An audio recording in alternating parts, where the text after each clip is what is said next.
ಜೀನಾಗೆ ಸಂಪಾದಕತ್ವದಲ್ಲಿ GMS news ಸಾಗರಿಸುತ್ತದೆ ಆಚೆ ಈಚೆ. ಮಂಗಳವಾರದ news ಅಪ್ಡೇಟ್ಗೆ ತಮಗೆ ಸ್ವಾಗತ. ಮುಖ್ಯಾಂಶಗಳು: ಸಾಗರ ಮಾರಿಕಾಂಬಾ ಜಾತ್ರೆ, ಶಾಸಕರ ಅಧ್ಯಕ್ಷತೆಯಲ್ಲಿ ಡಿಸಿಎಸ್ಪಿ ಒಳಗೊಂಡ ಅಧಿಕಾರಿಗಳ ಹೈಪವರ್ ಮೀಟಿಂಗ್. ಜಾತ್ರೆ ಯಶಸ್ಸಿಗೆ ಸಹಕರಿಸಲು ಶಾಸಕರ ಮನವಿ. ಎಲ್ಲ ರೀತಿಯ ಸಹಕಾರದ ಭರವಸೆ ನೀಡಿದ ಜಿಲ್ಲಾಧಿಕಾರಿಗಳು. ಕಾನೂನು ವ್ಯವಸ್ಥೆ ಕುರಿತು ಜಿಲ್ಲಾ ರಕ್ಷಣಾಧಿಕಾರಿಗಳ ಮಾಹಿತಿ. ತಾಲೂಕಿನಲ್ಲಿ ಗಾಂಜಾ ಇಸ್ಪೀಟ್ ಓಸಿ ಮಟ್ಕಾ ದಂಧೆ ವಿರುದ್ಧ ಕಠಿಣ ಕ್ರಮಕ್ಕೆ ಶಾಸಕರ ತಾಕೀತು. ಗಡಿಪಾರು ರೌಡಿ ಶೀಟರ್ ಸೇರ್ಪಡೆ ಕುರಿತು ಕಠಿಣ ಕಾನೂನು ಕ್ರಮದ ಎಚ್ಚರಿಕೆ ನೀಡಿದ ಎಸ್ಪಿ ನಿಖಿಲ್ ಬಿ. ಮಾರಿಕಾಂಬಾ ಜಾತ್ರೆ ಹಿನ್ನೆಲೆ ಶಾಸಕರಿಂದ ಸಿಟಿ ರೌಂಡ್ಸ್. ಮಾರಿಕಾಂಬೆ ಕಾಯಲು ಬೌನ್ಸರ್ ಇಲ್ಲ ಎಂದ ಬೇಳೂರು.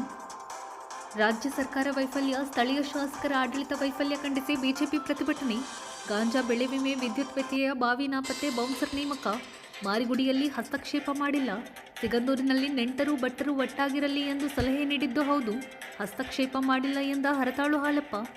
ಪ್ರತಿಭಟನಾ ಸಭೆಯಲ್ಲಿ ಬಿಜೆಪಿ ಪ್ರಮುಖರ ಬೆಂಕಿ ಭಾಷಣ. ಈಗ ಸುದ್ದಿಯ ವಿವರ. ಫೆಬ್ರವರಿ 3ರಿಂದ 11ರವರೆಗೆ ನಡೆಯುವ ಮಾರಿಕಾಂಬಾ ಜಾತ್ರೆಯ 9 ದಿನಗಳ ಕಾಲ 25 ಲಕ್ಷಕ್ಕೂ ಅಧಿಕ ಭಕ್ತರು ಪಾಲ್ಗೊಳ್ಳುವ ನಿರೀಕ್ಷೆ ಹೊಂದಿದ್ದು, ಬರುವ ಭಕ್ತರಿಗೆ ಅನಾನುಕೂಲವಾಗದಂತೆ ಅಗತ್ಯ ಕ್ರಮ ಕೈಗೊಳ್ಳಲಾಗಿದೆ ಎಂದು ಶಾಸಕ ಹಾಗೂ ಅರಣ್ಯ ಕೈಗಾರಿಕಾ ಅಭಿವೃದ್ಧಿ ನಿಗಮದ ಅಧ್ಯಕ್ಷ ಗೋಪಾಲಕೃಷ್ಣ ಬೇಳೂರು ತಿಳಿಸಿದರು. ಸಾಗರದ ಉಪವಿಭಾಗಾಧಿಕಾರಿಗಳ ಕಚೇರಿ ಸಭಾಂಗಣದಲ್ಲಿ ಮಂಗಳವಾರ ಮಾರಿಕಾಂಬಾ ಜಾತ್ರೆ ಹಿನ್ನೆಲೆಯಲ್ಲಿ ಉನ್ನತ ಅಧಿಕಾರಿಗಳ ಸಭೆಯ ಅಧ್ಯಕ್ಷತೆ ವಹಿಸಿ ಅವರು ಮಾತನಾಡುತ್ತಿದ್ದರು. ಜಿಲ್ಲಾಧಿಕಾರಿ ಪ್ರಭುಲಿಂಗ ಕವಳಿಕಟ್ಟಿ ಹಾಗೂ ಜಿಲ್ಲಾ ರಕ್ಷಣಾಧಿಕಾರಿ ನಿಖಿಲ್ ಬಿ ಮಾತನಾಡಿದರು. ಉಪವಿಭಾಗಾಧಿಕಾರಿ ವೀರೇಶ್ ಕುಮಾರ್, ಎಎಸ್ಪಿ ಡಾಕ್ಟರ್ ಬೆನಕ ಪ್ರಸಾದ್, ತಹಶೀಲ್ದಾರ್ ರಶ್ಮಿ, ಪೌರಾಯುಕ್ತ ಎಚ್.ಕೆ. ನಾಗಪ್ಪ, ಮಾರಿಕಾಂಬಾ ವ್ಯವಸ್ಥಾಪಕ ಸಮಿತಿ ಅಧ್ಯಕ್ಷ ಕೆಎನ್ ನಾಗೇಂದ್ರ, ಕಾರ್ಯದರ್ಶಿ ಗಿರಿಧರ್ ರಾವ್, ಸಮಿತಿ ಸಂಚಾಲಕರು, ವಿವಿಧ ಇಲಾಖೆ ಅಧಿಕಾರಿಗಳು ಈ ಸಂದರ್ಭದಲ್ಲಿ ಹಾಜರಿದ್ದರು. ಮಾನ್ಯ ಎಸ್ಪಿ ಸಾಹೇಬರಿಗೆ, ಎಸ್ಪಿ ಅವರಿಗೆ, ಎಸಿ ಅವರಿಗೆ, ನನ್ನೆಲ್ಲ ಅಧಿಕಾರಿ ಮಿತ್ರರಿಗೆ ಲಾಸ್ಟ್ ಸರಿ ಹೇಳ್ಬಿಡ್ತೀರಿ. ನಿಮ್ಮ ಕರ್ತವ್ಯ ಈ 9 ದಿವಸ ಈ ಒಂದು ದೇವಸ್ಥಾನದ ಕೆಲಸದಲ್ಲಿ ತಾಯಿಯ ಒಂದು ಆಶೀರ್ವಾದಕ್ಕೋಸ್ಕರ, ತಾಯಿ ಸೇವೆಗೋಸ್ಕರ ನಿಮಗೂ ತಾಯಿ ಮಾರಿಕಾಂಬಾ ಒಳ್ಳೇದು ಮಾಡ್ತಾರೆ. ಅವರ ಒಂದು ಒಳ್ಳೆಯ ಕೆಲಸ ಮಾಡೋಣ. ಎಲ್ಲ ಪತ್ರಿಕೆಯರು ಇರ್ಬೋದು, ಪ್ರತಿಯೊಬ್ಬರು ಎಲ್ಲ ನಾಗರಿಕರು ಬರಬೇಕು. ಕೇವಲ ಆಡಳಿತ ನಡೆಸೋರು, ಅಧಿಕಾರಿಗಳು ಮಾತ್ರ ಅಲ್ಲ, ಇಡೀ ನಗರದ ಎಲ್ಲರೂ ತಾಯಿ ಆಶೀರ್ವಾದ ಪಡಿತಾರೆ. ಎಲ್ಲರ ಸಹಕಾರದಿಂದ ಒಳ್ಳೆಯಾದಂತ ಒಂದು ಜಾತ್ರೆ ಮಾಡೋಣ, ಎಲ್ಲರೂ ಯಶಸ್ವಿಗೊಳಿಸಂತ ಹೇಳ್ತಾ ಈ ಸಭೆಗೆ ಬಂದಂತ ಎಲ್ಲ ಅಧಿಕಾರಿಗಳಿಗೂ ಎಲ್ಲರಿಗೂ ನನ್ನ ನಮಸ್ಕಾರ. ಇದು ಸೆಕೆಂಡ್ ಸಾಗರ ಜಾತ್ರೆ. ಸುಮಾರು 25 ಲಕ್ಷ ಜನ ಅಂತ ಮಾರಿಕಾಂಬಾ ಜಾತ್ರೆ ಸಮಿತಿಯವರು ಹೇಳ್ತಾರೆ. ಬಹಳ ಅದ್ದೂರಿಯಾಗಿರುತ್ತೆ, ಬಹಳ ಜನ ಬರೋದ್ರಿಂದ ಹಿಂದಿನ ಸಾಲಿನಕ್ಕಿಂತ ಈ ಸರಿ 3 ವರ್ಷ ಆದ್ಮೇಲೆ ಮತ್ತೂ ಜಾಸ್ತಿ ಜನ ಬರ್ಬೋದು. ಇದರಿಂದ ಸ್ವಲ್ಪ ನಮಗೆ ಜಾತ್ರೆಯಲ್ಲಿ ಜನ ಜಾಸ್ತಿ ಇರೋದ್ರಿಂದ ರಕ್ಷಣೆ ಬಹಳ ಪ್ರಮುಖ. ಆದ್ರಿಂದ ಅದಕ್ಕೋಸ್ಕರ ಎಸ್ಪಿ ಸಾಹೇಬ್ರನ್ನೇ ಕರೆಸಿದ್ವಿ. ಈಗ ಏನ್ ಮಾಡ್ಬೇಕಂತ ಈಗಾಗಲೇ ಒಂದು ಸುತ್ತಿನ ಮಾತುಕತೆ ನಾವು ಮೊನ್ನೆ ಹೊಸನಗರದಲ್ಲಿ ಮಾತಾಡಿದ್ದೀವಿ, ಇವತ್ತು ಬೆಳಗ್ಗೆ ಈಗ ಮಾತಾಡ್ಕೊಂಡಿದ್ದೀವಿ. ಹಾಗಾಗಿ ಅದು ಬಹಳ ಪ್ರಮುಖವಾಗಿರುತ್ತೆ. ಎಸ್ಪಿ ಅವರು ಇರ್ತಾರೆ, ತಾವು ಇರ್ತೀರಿ ಸರ್. ನಮ್ಮ ಅಡಿಷನಲ್ ಎಸ್ಪಿ ಅವ್ರನ್ನ ತಾವು 9 ದಿವಸನ ಹಾಕ್ಬೇಕು. 9 ಡೇಸ್ ಏನು ಕಾರ್ಯಕ್ರಮ ಇಡ್ತಾರೆ, 9 ಡೇಸ್ ಒಬ್ರು ಅಡಿಷನಲ್ ಎಸ್ಪಿ ಅವರು, 3 ಜನ DSP ಅವರಿಗೆ ಹೋಗಿದ್ದಾರೆ. ಇನ್ನು ಇಬ್ಬರನ್ನ ತೀರ್ಥಹಳ್ಳಿ ಮತ್ತು ಶಿಕಾರಿ ಕುಂದೂರನ್ನ ಕಳಿಸ್ಬಿಟ್ರೆ ಸಾಕು. ನಿಮ್ಮ ಇಲ್ಲಿ ಅವ್ರದ್ದು ರಕ್ಷಣೆ. ಎರಡನೇದು, ಇದು ಸ್ವಲ್ಪ ನಮ್ಮ ಸಾಗರ ಸೆನ್ಸಿಟಿವ್ ಇದೆ, ಸ್ವಲ್ಪ ಕ್ಷೇತ್ರ ಇದೆ. ಅದರಿಂದ ಧಾರ್ಮಿಕ ಒಂದು ಕಾರ್ಯಕ್ರಮ ನಡೀತಾ ಇದೆ ಬಹಳ ದೊಡ್ಡ ಮಟ್ಟದಲ್ಲಿ. ಅದರಿಂದ ತಮ್ಮ ರಕ್ಷಣೆ ಕೊಡಲಿ, ಸಂಪೂರ್ಣ ಸಹಕಾರ ತಾವು ಕೊಡ್ಬೇಕು. ಒಂದು ಎರಡನೇದು, DC ಸಾಹೇಬರು ಹೇಳಿದ್ದಾರೆ ಇವತ್ತು ಸರ್ ಇಲ್ಲೇ ನಾಗಪ್ಪ ನೋಡಪ್ಪ, ಏನೇನಾಗ್ಬೇಕನ್ನೋದು DC ಸಾಹೇಬರ ಹತ್ರ ಕೂತು ಚರ್ಚೆ ಮಾಡಿದ್ಯಾ? ಇಲ್ಲಿ ನನಗೆ ಯಾವುದೇ ಕೊರತೆ ಆಗೋದಂತದ್ದು ಆಗ್ಬಾರ್ದು. ಗೊತ್ತಾಯ್ತಾ? ನಿಮ್ ಜವಾಬ್ದಾರಿ ಇರುತ್ತೆ. ನೀವು ಹುಡುಗಾಟಿಕೆ ಮಾಡಕ್ ಆಗಲ್ಲ. ಇದೆ ಜಾತ್ರೆ ಇರುತ್ತೆ, ಸ್ವಲ್ಪ ಗಮನ ಹರಿಸ್ಬೇಕು. ನಿಮ್ಮ ಅಧಿಕಾರಿಗಳಿಗೆ ನೀವು ಕೂತ್ಕೊಂಡು ಚರ್ಚೆ ಮಾಡಿ ಡೈಲಿ ಏನೇನಾಗಬೇಕು ಅನ್ನೋದ ತೀರ್ಮಾನ ಮಾಡ್ಬೇಕು. ಇದು ನಿಮ್ಗೆ ಗೊತ್ತಾಯ್ತಾ? DC ಸಾಹೇಬರು ಬರ್ತಾರೆ, ಅವ್ರು ಇದ್ದಾರೆ, ಅವ್ರು ಮಾಡ್ಕೊಡ್ತಾರೆ. ನಿನ್ನ ಕೆಲಸ ಮೇನ್ ಇರೋದೇ ಕಮಿಷನರ್. ನಿನಗೆ ಸಾಧಾಗಿ AC ಅವ್ರಿಗೆ ಕೊಟ್ಟಿದ್ದೀರಿ, ತಹಸೀಲ್ದಾರ್ ಇದ್ದಾರೆ. ಆಮೇಲೆ ನಾನು ಒಂದು 20 ಕಮಿಟಿ ಇದೆ. 20 ಕಮಿಟಿಯಲ್ಲಿ ಒಬ್ಬೊಬ್ಬ ಅಧಿಕಾರಿಗಳಿಗೆ ಕೊಡ್ಬೇಕಂತ ಹೇಳಿದ್ದೀನಿ. ಎಲ್ಲ ಅಧಿಕಾರಿಗಳು ಕೊಟ್ಟಿದ್ದಾರೆ, ಈಗ ಲಿಸ್ಟ್ ಮಾಡಿದ್ದಾರೆ, ಯಾರ್ಯಾರಂತ ಹೇಳ್ತಾರೆ. ಮೈನ್ 20 ಕಮಿಟಿಗೆ ಮೈನ್ ಎಲ್ಲರೂ ಒಂದೊಂದು ಕಮಿಟಿಗೆ ನಾವು ವಹಿಸ್ಕೊಟ್ಟಿದ್ದೀವಿ. ಆ ಕಮಿಟಿಯವರು ಅಲ್ಲಿ ಜವಾಬ್ದಾರಿ ಹೊತ್ಕೊಂಡು ನೋಡ್ಕೊಳ್ಬೇಕು, ಖರ್ಚು ವೆಚ್ಚದ್ದು ಸಹ ನೋಡ್ಬೇಕಂತ ಸಹ ನಾವು ಹೇಳಿದ್ದೀವಿ. ನಮ್ಮ ಮಾರಿಕುಂಬ ಜಾತ್ರೆ ಸಮಿತಿಯರ ಜೊತೆಗೆ ಅವ್ರ ಜೊತೆಗೆ ಒಂದು ಕಮಿಟಿ 20 ಕಮಿಟಿ ಇದೆ. ಒಂದು ಕಮಿಟಿ 20 ಜನ ಇದ್ದಾರೆ. ಆ 20 ಜನರಿಗೂ ಆದ್ಯತೆ ಕೊಟ್ಟಿದ್ದೀವಿ. ಅದನ್ನೊಬ್ರು ಅಧಿಕಾರಿ ಇದ್ರೆ ಒಳ್ಳೇದಾಗುತ್ತೆ ಕೊಟ್ಟಿದ್ದೀವಿ. ಅದಕ್ಕೆ ವ್ಯವಸ್ಥೆ ಮಾಡಿದ್ರು. AC ತಹಸೀಲ್ದಾರ್ ಅವರು ಸಪರೇಟ್ ಇರ್ತಾರೆ, ಅವ್ರ ಕಮಿಟಿಯಲ್ಲಿ ಇರಲ್ಲ. ಮೇನ್ ಜಾತ್ರೆ ಇರಲ್ಲ, ಅವ್ರಿಬ್ರದ್ದು ನೋಡ್ಕೊಳ್ಳೋ ಜವಾಬ್ದಾರಿ ಇರುತ್ತೆ. ನಮ್ಮ ASP ಸಾಹೇಬರು ಇರ್ತಾರೆ. ಇಷ್ಟ ಆಗ್ಬೇಕಾಗಿದೆ. ಅಧಿಕಾರಿಗಳು ಅಷ್ಟೇ, ದಯವಿಟ್ಟು 9 ದಿವಸ ನಾವು ಯಾರು ರಜೆ ಹಾಕಂಗಿಲ್ಲ. ದಯವಿಟ್ಟು ಇದು ಬಹಳ ಬೇಕಾಗಿರುವಂತವ್ರು. ಇವತ್ತೇ ಹೇಳ್ಬಿಡಿ, SDC ಅವರೇ ಹೇಳ್ಬಿಡಿ, 9 ದಿವಸ ಅವ್ರ ಅಧಿಕಾರಿ ಏನ್ ಕೊಟ್ಟಿರ್ತಾರೋ ಅಷ್ಟು ಅವ್ರು ಮಾಡಕ್ಕೆ ಹೇಳ್ಬೇಕು ಸರ್. ಯಾರು ರಜೆ ಹಾಕಂಗಿಲ್ಲ ಅವರು. ಇಷ್ಟು ಜನ ಜಾತ್ರೆ ಇವತ್ತು ಶಾಸಕರ ಅಧ್ಯಕ್ಷತೆಯಲ್ಲಿ ನಡೆದಂಥ ಈ ಸಭೆಯಲ್ಲಿ ಎಲ್ಲ ಸ್ಪಷ್ಟವಾಗಿ ನಿರ್ದೇಶನಗಳನ್ನು ಎಲ್ಲ ಇಲಾಖೆಗೆ ಕೊಟ್ಟಾಗಿದೆ. ನಮ್ಮ ಉದ್ದೇಶ ಏನಂತ ಹೇಳಿದ್ರೆ, ಬರ್ತಕ್ಕಂಥ ಎಲ್ಲ ಭಕ್ತರಿಗೆ ಸರಾಗವಾಗಿ ದರ್ಶನ ಆಗಬೇಕು. ಯಾವುದೇ ರೀತಿ ನೂಕುನುಗ್ಗಲಾಗೋದು, ಆನಂತರ ಗೊಂದಲಗಳಾಗದೇ ಇರೋದು, ಅದರೊಟ್ಟಿಗೆ ತುಂಬ ಸ್ವಚ್ಛತೆಯನ್ನು ನಾವು ಕಾಪಾಡಿಕೊಳ್ಳುವಂಥ ಜವಾಬ್ದಾರಿ ನಮ್ಮೆಲ್ಲರ ಮೇಲೆ ಇದೆ. ಅದನ್ನು ನಮ್ಮ ಮುನ್ಸಿಪಾಲ್ಟಿಯಿಂದ ಹಿಡ್ಕೊಂಡು ನಾಗರಿಕರು, ಆನಂತರ ಬರ್ತಕ್ಕಂಥ ಭಕ್ತಾದಿಗಳಿಗೂ ಕೂಡ ಅದರಲ್ಲಿ ಪಾತ್ರ ಇರಬೇಕು ಅಂತ ನಾನು ಕೇಳ್ಕೊಳ್ತೀನಿ. ಯಾಕೆಂತ ಹೇಳಿದ್ರೆ, ಈಗ ನಡೀತಕ್ಕಂಥ ಒಂದು ಜಾತ್ರಾ ಸಮಾವೇಶದ ನಂತರ ಒಂದು ದೊಡ್ಡ ಕಸದ ಒಂದು ಇದು ಪೈಲಪ್ ಆಗುವಂಥ ಸನ್ನಿವೇಶ ಆಗ್ಬಾರ್ದು.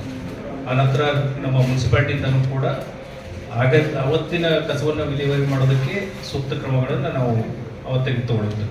ಯಾಕೆಂತೇಳಿದ್ರೆ, ನೀವು ಹೇಳಿದ್ರಿ ಬೆಳಿಗ್ಗೆ 7 ಗಂಟೆಗೆ ಅಂತ ಹೇಳಿದ್ರೆ ಎಲ್ಲ ರೆಡಿ ಇರ್ತದೆ ಅಂತ ಹೇಳಿ, ಅದನ್ನು ಯಾವುದೇ ರೀತಿ ಗೊಂದಲ ಆಗದಿರೋ ಥರ ನೋಡ್ಕೊಳ್ಬೇಕು. ಆಮೇಲೆ ಹೆಚ್ಚಿಗೆ ನಿಮಗೆ ಮ್ಯಾನ್ ಪವರ್ ಬೇಕಾದರೆ, ಯಾಕೆಂದರೆ ಆ ಫ್ಲೆಕ್ಸಿಬಿಲಿಟಿ ಇದೆ, ಸಮಿತಿಯವರು ಕೂಡ ನಿಮ್ಗೆ ಕೋಆಪ್ರೇಟ್ ಮಾಡ್ತಾರೆ. ಫ್ಲೆಕ್ಸಿಬಿಲಿಟಿ ಇರೋದ್ರಿಂದ ಎಷ್ಟು ಅಗತ್ಯ ಇದೆಯೋ ಅಷ್ಟು ಎಲ್ಲ ಮ್ಯಾನ್ ಪವರನ್ನು ತೆಗೆದುಕೊಂಡು ಕ್ಲೀನ್ಲಿನೆಸ್ನ ನೀಟಾಗಿ ಮೇಂಟೈನ್ ಮಾಡಬೇಕು. ಅದಾದ ನಂತರ ಆರೋಗ್ಯದ ಕಾಳಜಿಯನ್ನು ವಹಿಸೋದಕ್ಕೆ ತುರ್ತು ಸಂದರ್ಭಗಳು ಏನಾದರೂ ಬಂದಂಥ ಸಂದರ್ಭದಲ್ಲಿ ಆಂಬ್ಯುಲೆನ್ಸ್ ಕೊಡುವಂಥದ್ದಾಗ್ಬೋದು. ಆನಂತರ ಸನ್ಮಾನ್ಯ ಶಾಸಕರು ಹೇಳಿದಾಗೆ ನಮ್ಮ ಕ್ಲಿನಿಕ್ನ ಕೆಲವು ಪೋಸ್ಟ್ಗಳನ್ನು ಅಲ್ಲಿ ಮಾಡೋದ್ರಿಂದ ಯಾವುದೇ ರೀತಿ ತೊಂದರೆಗಳು ಆಗೋದಿಲ್ಲ. ಯಾಕೆಂತ ಹೇಳಿದ್ರೆ, ಮಹಿಳೆಯರು, ಮಕ್ಕಳು, ಅಥವಾ ವಯಸ್ಸಾದವರು ಇವರೆಲ್ಲ ಬರೋದ್ರಿಂದ ಸ್ವಲ್ಪ ನಾವು ಅವರಿಗೂ ಕೂಡ ಸಹಕಾರವನ್ನು ನೀಡಬೇಕಾಗ್ತದೆ. ಆನಂತರ ನಾವು ಡಿಸ್ಕಸ್ ಮಾಡುವಂಥ ಸಂದರ್ಭದಲ್ಲಿ ಯೋಚನೆ ಮಾಡಿದ ಹಾಗೆ, ವಯಸ್ಸಾದವ್ರಿಗೆ, ಆನಂತರ ಸ್ವಲ್ಪ ನಡೆಯೋದಕ್ಕೆ ಕಷ್ಟ ಇರತಕ್ಕಂಥ ವ್ಯಕ್ತಿಗಳಿಗೆ ಸಾಧ್ಯ ಆದರೆ ಒಂದು ವೀಲ್ ಚೇರ್ ಕೂಡ ವ್ಯವಸ್ಥೆ ಎಲ್ಲ ಮಾಡಿಕೊಂಡು ದರ್ಶನ ಆಗೋದಕ್ಕೆ ಅನುಕೂಲತೆಗಳನ್ನು ಕಲ್ಪಿಸ್ಕೊಡ್ಬೇಕು. ಸೊ ನಿರಂತರವಾಗಿ ನನ್ನ ಪ್ರತಿನಿಧಿಯಾಗಿ ಇಲ್ಲಿ AC ಅವರು ಇರ್ತಾರೆ. But repeatedly I will also come sir. ಈಗ ನಮ್ಮ ಜಾತ್ರೆ ಮುಗಿಯುವಂಥ ಸಂದರ್ಭದಲ್ಲಿ ರಿಪೀಟೆಡ್ ಆಗಿ ಬಂದು ನಾವು ಕೂಡ ಅದರದ್ದು ಎಲ್ಲ ಉಸ್ತುವಾರಿಯನ್ನು ನೋಡ್ಕೊಳ್ತೀನಿ. ಯಾವುದೇ ರೀತಿ ಗೊಂದಲಗಳಾಗೋದು ಬೇಡ. ಸಮಿತಿ ಮತ್ತು ಅಧಿಕಾರಿಗಳು ಹಾಗೂ ಸಾರ್ವಜನಿಕರು ಎಲ್ಲರೂ ಒಟ್ಟಿಗೆ ಸೇರಿ ಇದನ್ನು ಒಂದು ಯಾವುದೇ ರೀತಿ ಗೊಂದಲಗಳಿಲ್ಲದೆ ಸೂಕ್ತವಾಗಿ ಕೆಲಸಗಳನ್ನು ಮಾಡಿ ಮುಗಿಸೋಣ ಅಂತ ನಾನು ಹೇಳ್ತೀನಿ. ಸಾರ್ವಜನಿಕರಿಗೆ ಹಾಗೂ ನಮ್ಮ ಮಾರಿಕಾಂಬ ಟೆಂಪಲ್ ಟ್ರಸ್ಟಿನ ಎಲ್ಲ ಸಮಿತಿಯವರಿಗೂ ಆಲ್ರೆಡಿ ನಾಮನಿರ್ದೇಶನ ಆಗಿ, ಆಮೇಲೆ ಟೆಂಪಲ್ ಟ್ರಸ್ಟ್ ಅವರು ಎಲ್ಲ ಕಂಟಿನ್ಯೂಸ್ ಆಗಿ ನಮ್ಮ ಶಾಸಕರು ಇದ್ರ ಬಗ್ಗೆ ಮೀಟಿಂಗ್ ಮಾಡಿ, ನಮ್ಮ AC ಆಮೇಲೆ ನಮ್ಮ CMC ಕಮಿಷನರ್ ಅವರು ಸ್ಪೆಷಲ್ ಆಗಿ ಇಂಟ್ರೆಸ್ಟ್ ತಗೊಂಡು ಎಲ್ಲಾ ಒಂದು ಸೂಚನೆಗಳನ್ನ ನೀಡಿದ್ದಾರೆ. ಇದರಲ್ಲಿ ಪೊಲೀಸ್ಗೆ ಸಂಬಂಧಪಟ್ಟಂತೆ ನಾನು ಒಂದು 5 ವಿಚಾರವನ್ನ ಆಲ್ರೆಡಿ ಡಿಸ್ಕಷನ್ ಆಗಿದೆ. ಅದ್ರ ಜೊತೆಗೆ ನಾನು ಜಸ್ಟ್ ಬ್ರೀಫ್ ಆಗಿ ಅದ್ರ ಬಗ್ಗೆ ಹೇಳಬೇಕು ಇಷ್ಟಪಡ್ತೀನಿ. ಮೊದಲನೇದಾಗಿ ಟ್ರಾಫಿಕ್ ರೆಗ್ಯುಲೇಷನ್. ಇದೇ ನಮ್ಗೆ ಬಿಗ್ಗೆಸ್ಟ್ ಚಾಲೆಂಜ್ ಅಂತ ಅನ್ಸುತ್ತೆ. ಯಾಕಂದ್ರೆ ಆಲ್ಮೋಸ್ಟ್ 25 lakhs ಫುಟ್ಫಾಲ್ ಆಗುತ್ತೆ ಒಂದು ಮಂತ್ ಡ್ಯೂರೇಷನ್ ಅಲ್ಲಿ, ಅಂಡ್ 1 day ಡ್ಯೂರೇಷನ್ ಅಲ್ಲೇನೆ we will have around 1 to 2 lakhs easy footfall ಇರುತ್ತೆ ಅವತ್ತು. ಆ ಟೈಮ್ ಅಲ್ಲಿ ನಾವು ಯಾವ ರೀತಿ ಟ್ರಾಫಿಕ್ ರೆಗ್ಯುಲೇಷನ್ ಮಾಡ್ಕೋಬೇಕು ಅಂತ ಆಲ್ರೆಡಿ ಪ್ಲಾನಿಂಗ್ ಮಾಡ್ಕೊಂಡಿದೀವಿ. ಡೈವರ್ಷನ್ ಎಲ್ಲಿ ಕೊಡ್ಬೇಕು ಅದನ್ನೆಲ್ಲ ಮುಂಚಿತವಾಗ್ಲೇನೆ ನಾವು ನಮ್ಮ ಆಟೋ ಅಸೋಸಿಯೇಷನ್, ಲಾರಿ ಅಸೋಸಿಯೇಷನ್, ಆಮೇಲೆ ಟ್ಯಾಕ್ಸಿ ಅಸೋಸಿಯೇಷನ್ ಇವ್ರ ಜೊತೆ ಎಲ್ಲ ನಾವು ಮೀಟಿಂಗ್ ಮಾಡ್ಕೊಂಡು RTO ಸಮೇತವಾಗಿ ನಾವು ಎಲ್ಲೆಲ್ಲಿ ಏನೇನು ಪಾರ್ಕಿಂಗ್ ಮಾಡಬೇಕು, ಯಾವ ರೀತಿ ಮೂವ್ಮೆಂಟ್ ಅನ್ನ ನೋಡ್ಕೋಬೇಕು ಅನ್ನೋದನ್ನ ಪ್ಲಾನ್ ಮಾಡ್ಕೊಂತೀವಿ.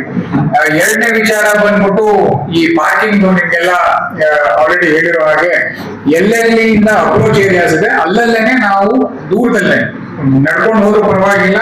ಇದು ಒಂದು ಜಾತ್ರೆ ಆಗಿರೋದ್ರಿಂದ ಮಕ್ಕಳಿಗೂ ಒಂದು ಒಳ್ಳೆ ಅನುಭವ ಆಗುತ್ತೆ, ಜನರಿಗೂ ಒಂದು ಒಳ್ಳೆ ಅನುಭವ ಆಗುತ್ತೆ ಅಂತ ಆ ನಿಟ್ಟಿನಲ್ಲಿ, ಯಾಕಂದ್ರೆ ಪ್ಲಾನಿಂಗ್ ಅದೇ ತರ ಮಾಡಿದ್ದಾರೆ. ಎಲ್ಲಾ ಕಡೆ ಸ್ಟಾಲ್ಸ್ ಹಾಕೊಂಡು ಅಮ್ಯೂಸ್ಮೆಂಟ್ ಪಾರ್ಕ್ ಇಟ್ಕೊಂಡು ಅದು ಒಂದು it be a very family atmosphere ಚೆನ್ನಾಗಿರುತ್ತೆ ಅಂತ ಹೇಳಿ ನಾವು ಆಚೆನೆ ಪಾರ್ಕಿಂಗ್ ಮಾಡಿಸಿ ಅಲ್ಲಿಂದ ನಡ್ಕೊಂಡು ಹೋಗುವ ಒಂದು ವ್ಯವಸ್ಥೆಯನ್ನ ಮಾಡ್ತೀವಿ.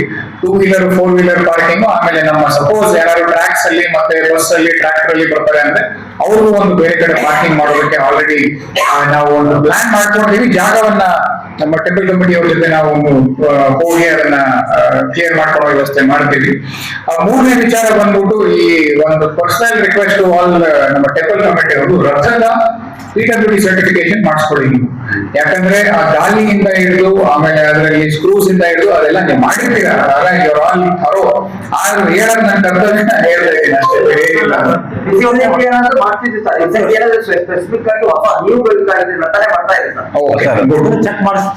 ಅದು ಹೊಸ ರಥ ಬರ್ತಿದ್ರೆ ಅಂದ್ರೆ ಅದು ಒಂದು ನೀವು ಸರ್ಟಿಫಿಕೇಶನ್ ಮಾಡಿಸಿ ಮಾತ್ರ ಇಟ್ಕೊಬಿಡಿ ಅಷ್ಟೇ.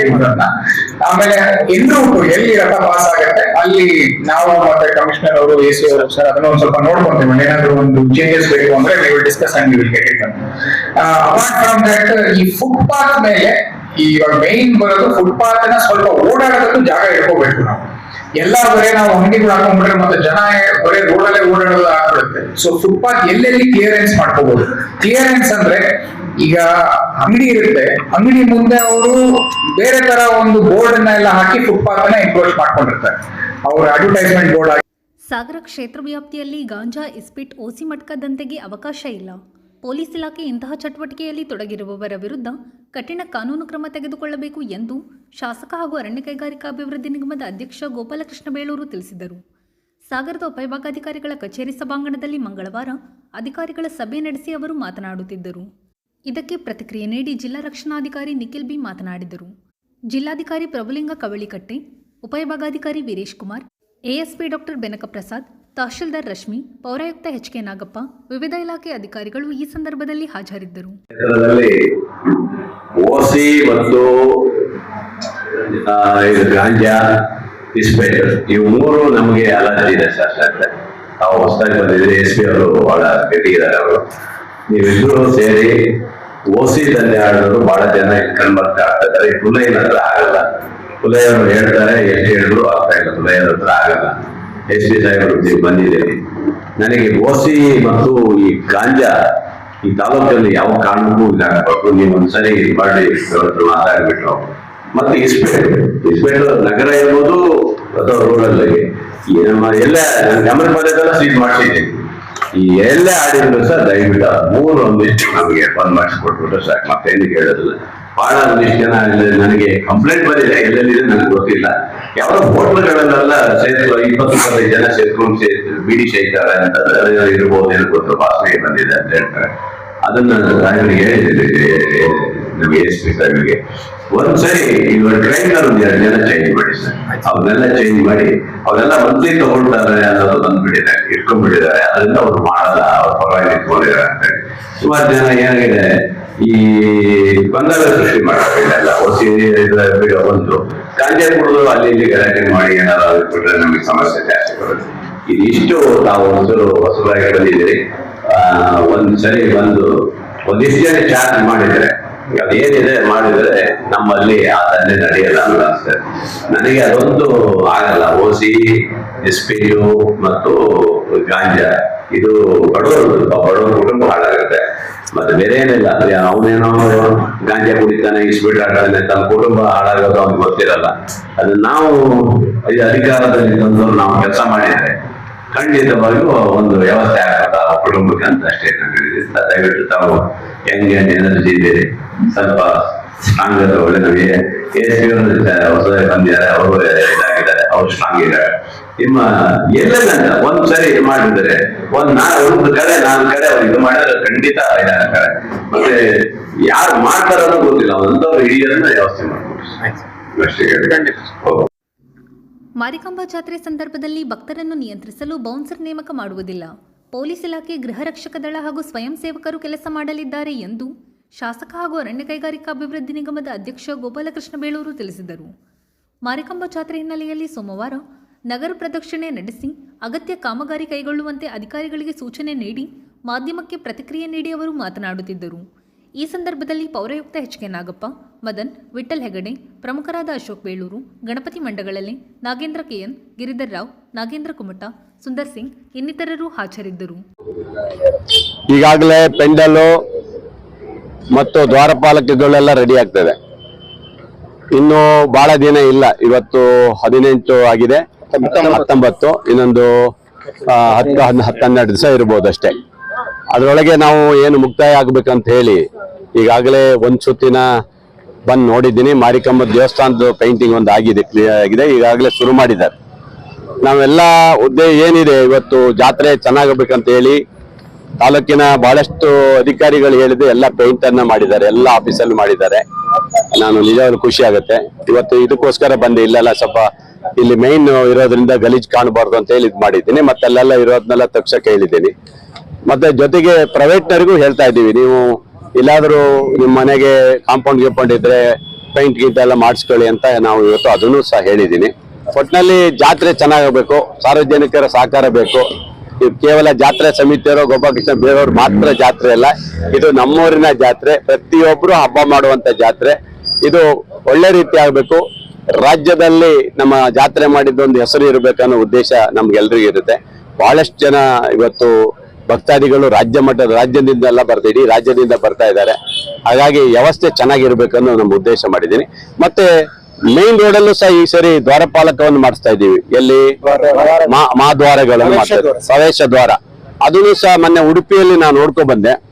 ಮೊನ್ನೆ ಉಡುಪಿಯ ಒಂದು ಕಾರ್ಯಕ್ರಮದಲ್ಲಿ ಹೋದಾಗ ನೋಡ್ಕೊ ಬಂದೆ, ತುಂಬಾ ಚೆನ್ನಾಗಿ ಮಾಡಿದ್ರು. ಅದೇ ತರ ಮಾಡಿ ಲೈಟಿಂಗ್ ಕೊಡ್ಬೇಕಂತ ಹೇಳಿದ್ದೀನಿ, ಅದು ತುಂಬಾ ಚೆನ್ನಾಗಿ ಕಾಣ್ತದೆ. ಹಾಗಾಗಿ ವ್ಯವಸ್ಥೆ ಎಲ್ಲ ಚೆನ್ನಾಗಿದೆ.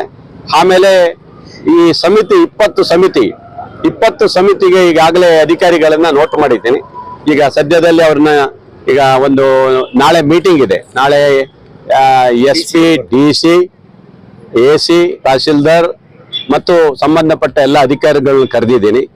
ಏನ್ ನಗರಸಭೆಯಲ್ಲಿ ಏನಾಗ್ಬೇಕು ಅನ್ನೋದನ್ನ DC ಅವರು ಅವ್ರ ಆಡಳಿತ ಅವರಿಗೆ ಯಾವತ್ತು ಇರೋದ್ರಿಂದ ಅವ್ರಿಗೆ ಕರೆದಿದ್ದೀವಿ. SP ಗೂ ಕರೆದಿದ್ದೀವಿ. ಮಾರಿಕಾಂಬಾ ಜಾತ್ರೆ ತುಂಬಾ ದೊಡ್ಡ ಮಟ್ಟಕ್ಕೆ ನಡೆಯೋದ್ರಿಂದ ರಕ್ಷಣೆ ವ್ಯವಸ್ಥೆ ಚೆನ್ನಾಗಾಗ್ಬೇಕಂತ ಈ ಒಂದ್ ಸುತ್ತಿನ ಮಾತುಕತೆಯನ್ನು SP ಅವ್ರ ಹತ್ರ ಮೊನ್ನೆ ಹೊಸನಗರದಲ್ಲೇ ನಾನು ಅಡಿಷನಲ್ SP ಅವರೆಲ್ಲ ಮಾತಾಡಿದ್ದೀವಿ. ಇಲ್ಲಿ ಯಾರ್ಯಾರನ್ನ ಹಾಕ್ಬೇಕಂತ 3 DSP ಹಾಕ್ಬೇಕಂತ ಹೇಳಿದ್ದೀನಿ.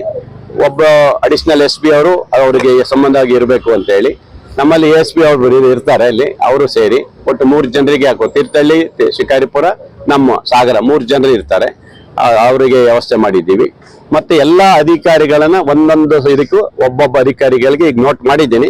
ಅವ್ರು ಹಾಕ್ತಿವಿ ಅವ್ರನ್ನ. ಅವ್ರು ಆವತ್ತು 9 ದಿವಸನು ಅವ್ರ ಡ್ಯೂಟಿಯನ್ನ ಅವ್ರು ಮಾಡಬೇಕಾಗಿದೆ, ಅದಕ್ಕೆ ವ್ಯವಸ್ಥೆ ಮಾಡಿದ್ದೀವಿ. ಮತ್ತೆ ಈಗಾಗಲೇ ನೀವು ಹೇಳ್ದಂಗೆ ಮಾರಿಕಂಬ ಜಾತ್ರೆಯಿಂದ ಇವತ್ತು ಜಾತ್ರೆ ಮಾಡಿದ್ರೆ ಮಾತ್ರ ಜಾತ್ರೆ ಅಷ್ಟೇ ಅಲ್ಲ, ಸಾರ್ವಜನಿಕರಿಗೆ ಆ ಮಾರಿಕಂಬ ದೇವಿಯ ಆಶೀರ್ವಾದದಿಂದ ತಾಲೂಕಿನಲ್ಲಿ ಒಂದು ಕಲ್ಯಾಣ ಮಂಟಪ ಆಗಬೇಕು, ಬಡ ಮಕ್ಕಳಿಗೆ ಓದ್ಲಿಕ್ಕೆ ಒಂದು ಶಾಲೆಯನ್ನು ಮಾಡಬೇಕು ಅನ್ನೋದು ಏನು ಉದ್ದೇಶ ಇತ್ತು. ಈಗ 26ನೇ ತಾರೀಕು 11 ಗಂಟೆಗೆ ಶಂಕುಸ್ಥಾಪನೆಗೆ ಇಟ್ಕೊಂಡಿದ್ದೀವಿ. ಈಗಾಗಲೇ ಅಲ್ಲಿ ನಮ್ಮೆಲ್ಲ 20 ಕಮಿಟಿಯ ಸದಸ್ಯರು ಎಲ್ಲ ಬರಬೇಕು, ಎಲ್ಲ ಸಮಾಜದ ಮುಖಂಡರು ಮತ್ತು ಅವರ ಎಲ್ಲ ಸಮಾಜದವ್ರನ್ನ ಕರೆದಿದ್ದೀವಿ. ಎಲ್ಲ ಮೆಂಬರ್ಸ್ಗಳು ಮತ್ತೆ ಸಮಾಜದ ಎಲ್ಲ ಮುಖಂಡರುಗಳು ಬರ್ಬೇಕಂತ ಹೇಳಿ ಎಲ್ಲರಿಗೂ ಈಗ ಕರೀಲಿಕ್ಕೆ ಈಗ ಶುರು ಮಾಡಿದ್ದೀವಿ. ಅದನ್ನ ಶಂಕುಸ್ಥಾಪನೆ ನೆರವೇರಿಸ್ತೀವಿ. ಈಗಾಗಲೇ ಒಂದು ಇದಕ್ಕೆ ಕಲ್ಯಾಣ ಮಂಟಪ ಮತ್ತು ಶಾಲೆಗೆ ಮಾಡ್ತಾ ಇದ್ದೀವಿ. ಅದು ಬಹಳ ನನಗೆ ಖುಷಿ ತರುವಂತ ವಿಚಾರ. ನಾನು ಬಹಳ ವರ್ಷದಿಂದ ನನಗೆ ಇದೊಂದು ಇತ್ತು, ಕನಸಿತ್ತು. ಮಾರಿಕಂಬ ಜಾತ್ರೆ ಅಂದ್ರೆ ಏನ್ ಜಾತ್ರೆ ಮಾಡೋದು, ಬರೀ ಇದ್ ಮಾಡೋದು ಅಂತಲ್ಲ, ಸಾರ್ವಜನಿಕವಾಗಿ ಆ ತಾಯಿ ಹೆಸರಲ್ಲಿ ಏನಾದ್ರೂ ಒಂದು ಸಾಧನೆ ಮಾಡ್ಬೇಕನ್ನೋದಿತ್ತು. ಇವತ್ತು ಬಹುಶಃ ನಾನು ಗೌರವ ಅಧ್ಯಕ್ಷನಾದ ಮೇಲೆ ನಾನು ಇವತ್ತು ಆ ಒಂದು ಸಾಧನೆ ಮಾಡಕ್ಕೆ ಅವಕಾಶ ಸಿಕ್ತು ಅಂತ ಹೇಳಿ ಆ ತಾಯಿಯಲ್ಲಿ ಬೇಡ್ಕೊಳ್ತಾ ಇದ್ದೇನೆ. ತಾಯಿ ಆದಷ್ಟು ಬೇಗ ಆ ಶಾಲೆ ಮತ್ತು ಕಲ್ಯಾಣ ಮಂಟಪ ನೆರವೇರಲಿ ಅಂತ ಹೇಳಿ ನಾನು ತಾಯಿಯಲ್ಲಿ ಸಹ ಬೇಡ್ಕೊಳ್ತಾ ಇದ್ದೇನೆ. ನಾನು ಇಷ್ಟೇ, ಮತ್ತೇನು ಮಾತಾಡೋದಿಲ್ಲ. ಇಡೀ ಸಾಗರ ಬಿಜೆಪಿ ವತಿಯಿಂದ ರಾಜ್ಯ ಸರ್ಕಾರದ ಆಡಳಿತದ ವೈಫಲ್ಯ ಖಂಡಿಸಿ ಕ್ಷೇತ್ರ ವ್ಯಾಪ್ತಿಯಲ್ಲಿ ಗಾಂಜಾ ಸೇರಿ ವಿವಿಧ ಅಪರಾಧ ಕೃತ್ಯಗಳನ್ನು ನಿಯಂತ್ರಿಸಲು ವಿಫಲವಾಗಿರುವ ಆಡಳಿತದ ಕ್ರಮದ ವಿರುದ್ಧ ಪ್ರತಿಭಟನೆ ನಡೆಸಲಾಯಿತು. ಅಂಬೇಡ್ಕರ್ ವೃತ್ತದಿಂದ ಹೋರಾಟ ಪ್ರತಿಭಟನಾ ಮೆರವಣಿಗೆಯು ಪೊಲೀಸ್ ಸ್ಟೇಷನ್ ವೃತ್ತದಲ್ಲಿ ಪ್ರತಿಭಟನಾ ಸಭೆ ನಡೆಸಲಾಯಿತು.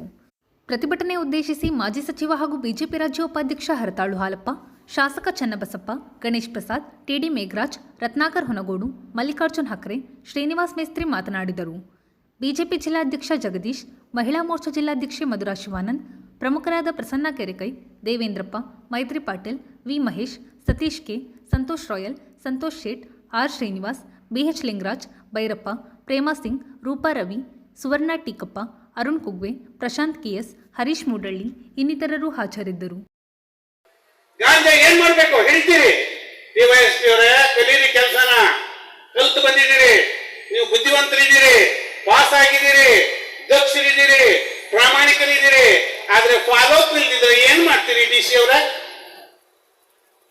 ಚನ್ನಬಸಪ್ಪ ಅವರು ಮಾಡ್ತಿದ್ದಾರೆ. ಅಲ್ಲಿ MLA ಆಗಿದ್ದೆ ಕುಂಸಿ ಭಾಗದಲ್ಲಿ ನಾನು. ಅವರು ನಗರಸಭೆ ಅಧ್ಯಕ್ಷರಾಗಿದ್ರು, ನಾನು ಮೆಂಬರ್ ಶಿವಮೊಗ್ಗ ನಗರಸಭೆಗೆ. ಆ ಭಾಗದಲ್ಲಿ ತುಂಬಾ ಗಾಂಜಾ ಬೆಳೀತಿದ್ರು, ಬೆಳೆದು ಮಾರಾಟ ಮಾಡ್ತಿದ್ರು, ಜೈಲಿಗೆ ಹೋಗ್ತಿದ್ರು. ಇದನ್ನ ನೋಡಿ ಒಂದು ಮೀಟಿಂಗ್ ಮಾಡಿದ್ವಿ. ಅದೇ ನಮ್ಮ ಜನ ರೈತರೆಲ್ಲ ಹೆಣ್ಮಕ್ಳು ಮನೆ ಹಿತ್ತಲಾಗಿ ಗಾಂಜಾ ಗಿಡ ಹಾಕೊಂಡು ಜೈಲಿಗೆ ಹೋಗ್ತಾರೆ, ಏನ್ ಮಾಡೋದು? ಆವಾಗಿನ SP ಯಾರು ಇದ್ರು ಮರ್ತೆ ನಾನು. ಆ SP ಕರೆದು ನಾವು ಮಾತಾಡಿದ್ವಿ, ನೋಡಿ ರೈತರಿಗೆ ಏನು ದುಡ್ಡು ಸಿಗಲ್ಲ, 500 ರೂಪಾಯಿ 600 ರೂಪಾಯಿ 1000 ರೂಪಾಯಿಗೆ ಕದ್ದು ಮಾಡೋದಲ್ಲ, ಯಾರು ಬಂದು ಕದ್ದು ಮುಚ್ಚಿ ಕೊಟ್ಟು ಯಾರೋ ತಗೊಂಡೋಗ್ಬಿಡೋರು. ಅವ್ರು ತಗೊಂಡೋಗೋರು 5,000 ರೂಪಾಯಿ 500 ರೂಪಾಯಿ ತಗೊಳ್ಳೋರು. ಇವ್ರಿಗೇನು ದುಡ್ಡಲ್ಲ ಕಾಸಲ್ಲ, 500 ರೂಪಾಯಿ ಆಸೆಗಾಗಿ ಜೈಲಿಗೆ ಹೋಗ್ತಿದ್ರು. ಅದಕ್ಕೊಂದು ಮೀಟಿಂಗ್ ಮಾಡಿದ್ವಿ. ನೋಡಿ ಹಿಡಿಲ್ಲ, ನಾವು ಕೇಸ್ ಹಾಕಿದೀವಿ, ಹಿಡಿದಿದ್ದೀವಿ ಅಂದ್ರು. ನೋ, ಇದು ಹಿಡಿದ್ರೆ ಆಗೋದಿಲ್ಲ. ಹಿಡಿದು ಬಿಟ್ಟು ಇದನ್ನ ನಿಲ್ಸ್ಬೇಕು ಅಂದ್ರೆ ರೈತರನ್ನ ಬಡಿಯೋದ್ರಿಂದ ಆಗೋದಿಲ್ಲ, ಕೇಸ್ ಹಾಕೋದ್ರಿಂದ ನಿಲ್ಸಕ್ಕಾಗಲ್ಲ. ಪೊಲೀಸರು ಅರ್ಥ ಮಾಡ್ಕೊಡ್ರಿ, ಆಗೋದಿಲ್ಲ. ನಾವು ಹೇಳಿದ್ವಿ SP-ಗೆ, ಹಿಡಿತೀಯ ಹಾಲಪ್ಪನ್ನ, ಹಿಡಿದ ಮೇಲೆ ಎಷ್ಟು ಗಿಡ ಬೆಳೆದಿದ್ದು ಎಲ್ಕೊಳ್ಳಿ, ಬೀಜ ಯಾರು ಕೊಟ್ಟರು ಹಿಡ್ಕೊಳ್ಳಿ. ನಾನು ಬೀಜ ಎಲ್ಲಿಂದ ತಂದೆ? ಬೆಳೆದಿದ್ದ ಮಾಲು ಯಾರಿಗೆ ಕೊಡ್ತೀಯ? ಶಿವಮೊಗ್ಗದಲ್ಲಿ ಅದು ಮಂಡ್ಲಿ ಬದಿ ಕೊಡ್ತಿದ್ರು, ಮಂಡ್ಲಿಯ ಮತ್ತೆ ಏರಿಯಾಕ್ಕೆ ಅಲ್ಲಿ ಹೋಗ್ತಿತ್ತು. ಅಲ್ಲಿಂದ ಎಲ್ಲಿಗೆ ಹೋಗುತ್ತೆ? ಅವನು ಹಿಡ್ಕೊಂಡ್ ಬರ್ರಿ, ಅವನ ಮೈಸೂರಿಗೆ ಹೋಗುತ್ತೆ, ಮೈಸೂರಿಂದ ಅವನು ಯಾರಿಗೆ ಕೊಡ್ತಾನೆ? ಅವನು ಹಿಡ್ಕೊಂಡ್ ಬನ್ನಿ. ಆವಾಗ ಇಲ್ಲಿ ಮಾರ್ಕೆಟ್ ಇಲ್ಲದೆ ಆಗುತ್ತೆ, ಗಾಂಜಾ ಸೊಪ್ಪು ತಗೊಳ್ಳೋದಿಲ್ಲದೆ ಆಗ್ತದೆ. ಆಗ ಗಾಂಜಾ ಬೆಳೆಯೋದು ತಪ್ಪುತ್ತೆ. ನಮ್ಮ ರೈತರ ಹೆಣ್ಣುಮಕ್ಕಳು ಹುಡುಗರು ಜೈಲಿಗೆ ಹೋಗೋದು ತಪ್ಪುತ್ತೆ ಅಂತ ಹೇಳಿ ನಿಲ್ಸಿದ್ದೀವಿ. ಡಿವೈಎಸ್ಪಿ ತಿಳ್ಕೊಳ್ಳಿ, ನೀವು ವಿದ್ಯಾವಂತರು ಇರ್ಬೋದು. ಹೇಗೆ ಇದನ್ನ ಬೆಳೆಯೋದನ್ನು ಬಿಡಿಸ್ಬೇಕು ಅಂದ್ರೆ ಮಾರ್ಕೆಟ್ ಇಲ್ದಿದ್ದಂಗೆ ಮಾಡಿದ್ರೆ ಆಟೋಮೆಟಿಕಲಿ ನಿಂತು ಹೋಗುತ್ತೆ. ಬರ್ತಿದ್ದೀರಾ ಚನ್ನಬಸಪ್ಪನವರ? ಆಗಿನ ಮೀಟಿಂಗ್ ಮಾಡಿ ಮಾರ್ಕೆಟ್ ಇಲ್ದಿದ್ದಂಗೆ ಮಾಡಿದ್ವಿ, ಗಾಂಜಾ ಸೊಪ್ಪು ತಗೊಳ್ಳೋದೇ ಇಲ್ದಿದ್ದಂಗೆ ಮಾಡಿದ್ವಿ. ಹಾಗೆ ಮಾತು ಕಟ್ಕೊಂಡು, ಶಾಸಕರು ಮಾತು ಕಟ್ಕೊಂಡು ಈ ಪೊಲೀಸ್ ಅಧಿಕಾರಿಗಳು ಅಲ್ಲಿ ಮಾಡಬೇಡಿ ಅಂತಾರೆ. ನಾನು ಹೇಳಿದೆ, ನಾವೊಂದು 300-400 ಜನ ಇರ್ತೀವಿ, ಒಂದು 1000 ಜನ ಸೇರ್ತೇವೆ, 300-400 ಜನ ಅರೆಸ್ಟ್ ಮಾಡ್ಕೊಂಡು ಕರ್ಕೊಂಡು ಹೋಗಿ ಅಂತ. ಬೇಡ ಸರ್ ಅಂತ ಹೇಳ್ತಾರೆ. ಏನು ಮಾಡ್ಬೇಕು ಹೇಳಿ? ಅದರಲ್ಲ ತಾಕತ್ತು ತೋರಿಸ್ಬೇಕಾದ್ದು. ಅದಕ್ಕೆ ಹೇಳಿದ್ದು, MLA ಹೇಳಿದ್ದೆಲ್ಲ ಮಾಡಬೇಡಿ, ನಾನು ಹೇಳಿದ್ದೆಲ್ಲ ಮಾಡಬೇಡಿ, ನಾವು ಹೇಳಿದ್ದನ್ನು ಕೇಳಿಸ್ಕೊಳ್ಳಿ, ಕಾನೂನು ಪ್ರಕಾರ ತಾವು ನಡ್ಕೊಳ್ಳಿ, ಕಾನೂನು ಪ್ರಕಾರ ನಡ್ಕೊಳ್ಳಿ. ಇದನ್ನ ಹೇಳಕ್ಕಾಗಿ ನಾವು ಬಂದಿದ್ದು.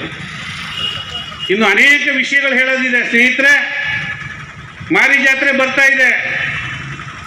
ನಾವು 50 ರೂಪಾಯಿ ಜಾತ್ರೆ, ಜನಸಾಮಾನ್ಯರ ಜಾತ್ರೆ ಮಾಡಬೇಕು ಅಂತಿದ್ದೀವಿ. ಈಗ ಆಗ ಹೇಳಿದ್ರು ಹಾಲಪ್ಪನವರು ಇಲ್ಲಿ ಕೈ ಆಡಿಸ್ತಾರೆ ಜಾತ್ರೆ ಸಮಿತಿಲಿ. ಆ ಮಾರಿಕಾಂಬೆ ಆಣೆ ಮೇಲೆ ಹೇಳ್ತೇನೆ, ನಾವು ಕೈ ಆಡಿಸಿಲ್ಲ ಯಾವತ್ತೂ. ಅದು ಆಗು ಹೋಗುಗಳು, ದುಡ್ಡು ಕಾಸು ವ್ಯವಹಾರಕ್ಕೆ ಹೋಗಿಲ್ಲ ನಾವು. ಇನ್ನೊಂದು ಹೇಳ್ತಾರೆ, ಸಿಂಗಂದೂರು ವಿಷಯದಲ್ಲಿ ಹಾಲಪ್ಪ ಕೈ ಹಾಕಿಲ್ಲ. ಸಿಂಗಂದೂರಿಗೆ ಬನ್ನಿ ಪ್ರಸಾದ್, ನಾನು ದೇವರಿಗೆ ಎದುರಿಗೆ ಪ್ರಾರ್ಥನೆ ಮಾಡ್ತೇನೆ, ಎದುರಿಗೆ ನಿಂತು ಹೇಳ್ತೇನೆ, ಭಟ್ರು ನೆಂಟರು ಇಬ್ರು ಹೊಂದ್ಕೊಂಡು ಹೋಗಿ ಅಂತ ಹೇಳಿದ್ ನಾನು. ಇವರೇ ಶಾಸಕರು ಹೇಳಿದ್ರು ಅವತ್ತು. ಸಿಂಗಂದೂರು ದೇವಸ್ಥಾನದ ಕೈ ಆಡಿಸಿದ್ರು, ಮಾರಿಕಾಂಬಾ ದೇವಸ್ಥಾನದ ಕೈ ಆಡಿಸಿದ್ರು. ಮಾರಿಕಾಂಬಾ ಸಮಿತಿ ನಾನು ಉಪಾಧ್ಯಕ್ಷ, ಆಗ ಗೌರವಾಧ್ಯಕ್ಷ ಅಂತ, ಗೌರವ ಉಪಾಧ್ಯಕ್ಷರಂತೆ. ನಾನು ಎಂದೂ ಮೀಟಿಂಗ್ ಹೋಗಿಲ್ಲ. ಹೇಳಿ ನಾಗೇಂದ್ರ ಕೇಳಿ, ನಮ್ಮ ಭಟ್ರಿಗೆ ಕೇಳಿ, ಒಂದ್ ದಿನ ಹೋಗಿಲ್ಲ, ಕೈ ಆಡಿಸಿಲ್ಲ. ಏನ್ ಮಾಡ್ತಿದ್ದಾರೆ? ಏನೇನು ಉದ್ದುದ್ದ ಭಾಷಣ ಮಾಡ್ತಾರೆ. ಪಂಪ್ ಸ್ಟೋರೇಜ್ ನಂಗೆ ಬೇಕೇ ಬೇಕು, ಪಂಪಿಗೆ ಅಂತಾರೆ. ಉತ್ತರ ಇಲ್ಲ. ಅದಕ್ಕಾಗಿ ಪ್ರತಿಭಟನೆ. ಇನ್ಸೂರೆನ್ಸ್ ಅಮೌಂಟ್ ಹಣ ಬಂದಿಲ್ಲ ರೈತರಿಗೆ. ಯಾಕೆ ಬಂದಿಲ್ಲ? ರೈನ್ ಗೇಜ್ ಮಿಷನ್ ಕೆಟ್ಟೋಗಿದ್ದಾವೆ, ಒಂದು ಕೆಲಸನೇ ಮಾಡಿಲ್ಲ, ಅದಕ್ಕಾಗಿ ಹಣ ಕೊಟ್ಟಿಲ್ಲ ಅಂತ ಕಂಪನಿಯವರು ಹೇಳಿದರು. ದೊಡ್ಡ ಗಲಾಟೆ ಆಯಿತು. ಅಕ್ರಮ್ ಮಲ್ಲಿಕಾರ್ಜುನ್ ಇದ್ರು, MP ಮೀಟಿಂಗ್ ಮಾಡಿದ್ರು. ಯಾಕೆ ರೈನ್ ಗೇಜಿಂಗ್ ಮಿಷನ್ ಕೆಟ್ಟೋಗಿದ್ದಾವೆ? 3 ವರ್ಷದಿಂದ ಶಾಸಕರಿಗೆ ಗಮನಕ್ಕೆ ಯಾಕೆ ಬರಲಿಲ್ಲ? ಯಾಕೆ KDP ಸಭೆ ಮಾಡಲಿಲ್ವ ನೀವು? ಪ್ರತಿ ತಿಂಗಳಿಗೊಮ್ಮೆ KDP ನಡೀತದೆ, ಪ್ರತಿ 3 ತಿಂಗಳಿಗೊಮ್ಮೆ ಶಾಸಕರ ನೇತೃತ್ವದಲ್ಲಿ KDP ಸಭೆ ನಡೀತದೆ. 3 ತಿಂಗಳಿಗೊಮ್ಮೆ ಜಿಲ್ಲಾ ಉಸ್ತುವಾರಿ ಸಚಿವರ ನೇತೃತ್ವದಲ್ಲಿ ಕೆಡಿಪಿ ಸಭೆ ನಡೀತದೆ. ಅಲ್ಲಿ ಯಾಕೆ ಬೋನ್ಸರ್ ಅಂದ್ರೆ ಹಿಂಗೆ ಇರ್ತಾರಲ್ಲ, ಅಲ್ಲಿ ಬಳ್ಳಾರಿಯಲ್ಲಿ ಫೈಲ್ ಮಾಡಿದ್ರಲ್ಲ ಅಂತೂ ಅವ್ರು ಬರ್ತಾರಂತೆ ಮಾರಿ ಜಾತ್ರೆಗೆ. ಸಾಗರಕ್ಕೆ ಅಂತ ಪರಿಸ್ಥಿತಿ ಬಂದು ಹೋಗ್ತಲ್ರಿ. ಪೊಲೀಸ್ ಇಲಾಖೆ ಏನಾಗಿದೆ ನಿಮಗೆ? ಬೋನ್ಸರ್ ಬೇಕಾ ನಿಮಗೆ? ಡಿವೈಎಸ್ಪಿ ನಿಮ್ ಬಗ್ಗೆ ಗೌರವ ಇದೆ. ಬೋನ್ಸರ್ ಕೇಳಿದವರು ನೀವಿಂತಕ್ಕೆ ಎಸಿ ನೀವಿಂತಕ್ರಿ ಹುಡುಗಾಟ ಇದು ಹೋರಾಟದ ನೆಲ. ಕಾಗವಾಡ ಸತ್ಯಾಗ್ರಹ, ಸ್ವಾತಂತ್ರ್ಯ ಚಳವಳಿ, DSS, RSS ಎಲ್ಲ ಸಂಘಟನೆ ಬೆಳೆದಂತ ನೆಲ ಇದು. ಎಸಿ ಮತ್ತು ಡಿವೈಎಸ್ಪಿ ಯಾಕಿರ್ಬೇಕು? ಬೋನ್ಸರ್ ತಂದು ಜಾತ್ರೆ ಮಾಡೋದಾದ್ರೆ 50 ರೂಪಾಯಿ ಜಾತ್ರೆ 60 ಮಾಡಿ, 75 ಮಾಡಿ, 100 ರೂಪಾಯಿ ಯಾಕೆ ಮಾಡ್ತೀರಿ? ಜನಸಾಮಾನ್ಯರ ಸುಲಿಗೆ ಮಾಡಕ್ಕೆ. ಈ ರಾಜ್ಯ ಸರ್ಕಾರ ಬದುಕಿದೆಯೋ ಸತ್ತಿದೆಯೋ ಅನ್ನೋದಕ್ಕೆ ಅನೇಕ ಹಂತದಲ್ಲಿ ಚರ್ಚೆಗಳು ನಡೆದಿದೆ.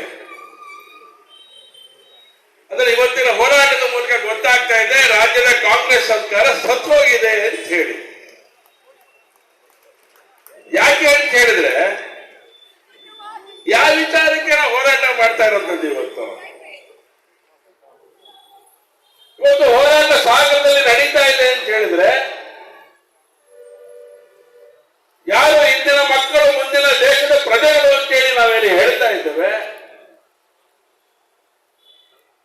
ಆ ಎಲ್ಲ ಯುವಕರ ಶಕ್ತಿಯನ್ನ ನಿರ್ವೀರ್ಯಗೊಳಿಸ್ತಾ ಇರುವಂತ ಸರ್ಕಾರ ಯಾವ್ದಾದ್ರು ಇದ್ರೆ ಅದು ಕಾಂಗ್ರೆಸ್ಸಿನ ರಾಜ್ಯದ ಸರ್ಕಾರ ಅಂತ ಹೇಳಿ ನಾನು ಇಷ್ಟಪಡ್ತೇನೆ.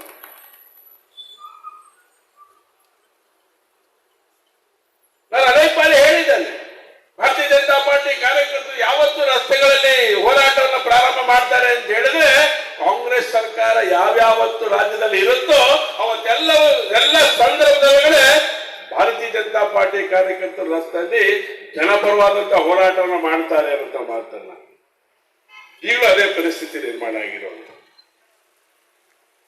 ನಾನು ಕೇಳಿದೆ ಅವಾಗಲೇ, ಹೇಳಿದ್ರು ಆಲಂಬರ್ ಮಾತಾಡ್ಬೇಕಾದ್ರೆ, ಮೇಘರಾಜ್ ಅವರು ಮಾತಾಡ್ಬೇಕಾದ್ರೆ, ನಾವು ಹೋರಾಟಗಳನ್ನ ಅಲ್ಲಿ ಫಿಕ್ಸ್ ಮಾಡಿದ್ವಿ, ಅಲ್ಲಿ ಬೇಡ ಅಂದ್ರು, ಇನ್ನೊಂದ್ ಕಡೆ ಹೇಳಿದ್ವಿ, ಅಲ್ಲಿ ಬೇಡ ಅಂದ್ರು.